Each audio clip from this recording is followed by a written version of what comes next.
So, get ready with me for my mum and my sister coming to see us.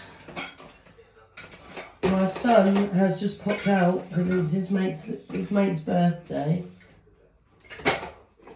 So, I thought we'd do a little makeup since the other two were busy. They're coming from Peterborough. My biological family live in Peterborough. So, it's not very often I get to see them, but my sister is now, bless her, she's driving. So, she's coming to see us. I do appreciate it. It's hard being away from your family. I mean, it's not as hard for me anymore with my support network. But when I first moved up here, oh my lord. God, I knew nobody. Knew nobody or nothing.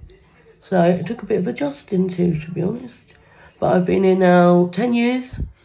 Going on 11 actually. 12 maybe. 11 and a half, 12 years. Because my son will be 11 in August. So obviously I had already moved in before falling pregnant with my eldest son. I was not pregnant with him when I moved in. I was genuinely I fell pregnant when I moved in. But that's a story for another day. And then we went on to stay in Cambridge. We also went on to have 2 more children. Evie and Ernie. So, yeah. So I managed to get 3 little blessings before things went inevitably wrong. But that's life. That's life. I've got a partner now. He does, their dad does his own thing. And we just co-parent in the middle. Which I don't mind. It honestly has got easier over the years. As me and him have kind of got to know each other. We've had to get to know each other again as single people. Although we've been split now 7 years. 7 years. About then anyway. We got married 7 years ago. And decided after we got married that it just wasn't going to work. But that's life. Now I've got my partner George. Ben's doing his own thing, bless him. And the kids are happy, so that's all that matters. So yeah, today, travelling from Peterborough, it's my family, Famarino. So that should be nice. Like I say, we don't get to see them much. I'm not claiming to be able to do makeup, by the way, because I can't. I literally just paint my face until I feel comfortable with the way my face looks. This is about all you're going to get.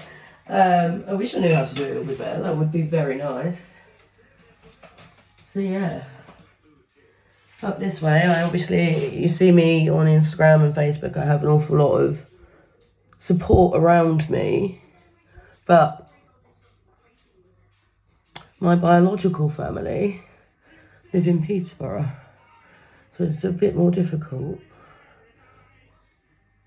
However, they're probably glad they're in Peterborough and I'm here, because I wasn't a very nice teenage child.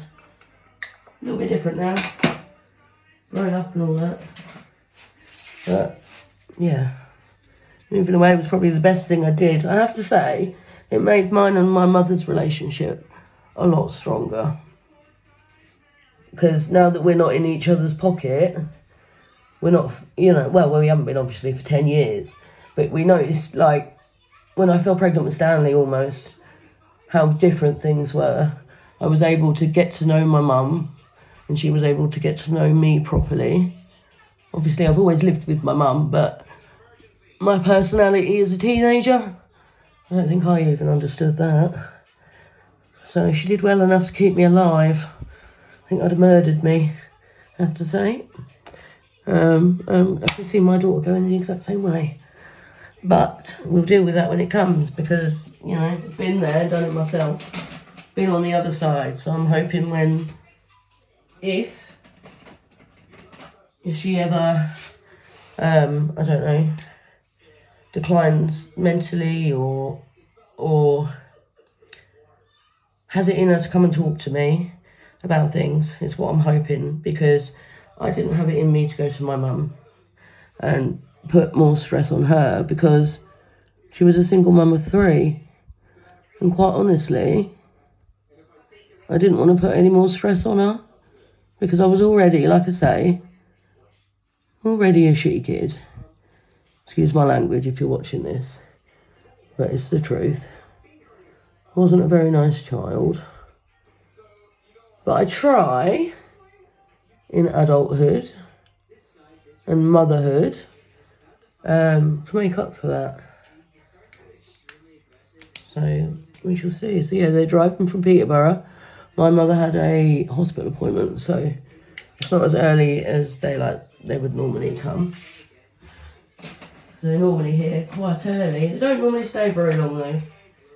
But that's understandable, because my mum's still in a lot of pain. She's had a new hip. So, just grateful to get to see them for any matter of time. I found this, let's see, I'm going to tell you the story of this. This is my eldest son. I found this the other day, because my youngest, came through with some bits that, of course, I hadn't given him. They were not for him. They were keepsakes for me. And I had put them in a safe space and forgotten the safe space. So my son ended up finding something or other. And then when I went to discover where it is he'd found said thing, I found this.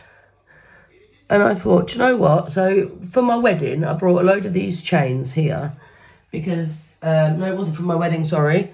For Anne's birthday, I brought these chains because the necklace we got her was too short. She's one that likes quite a long necklace, which is understandable because I'm the same. You don't want to be cut by it, do you? So I brought these chains, and then, like I say, that was in the box, just in its packet. So I thought, you know what? I'm going to wear it. I'm quite glad I am, actually. Quite like it.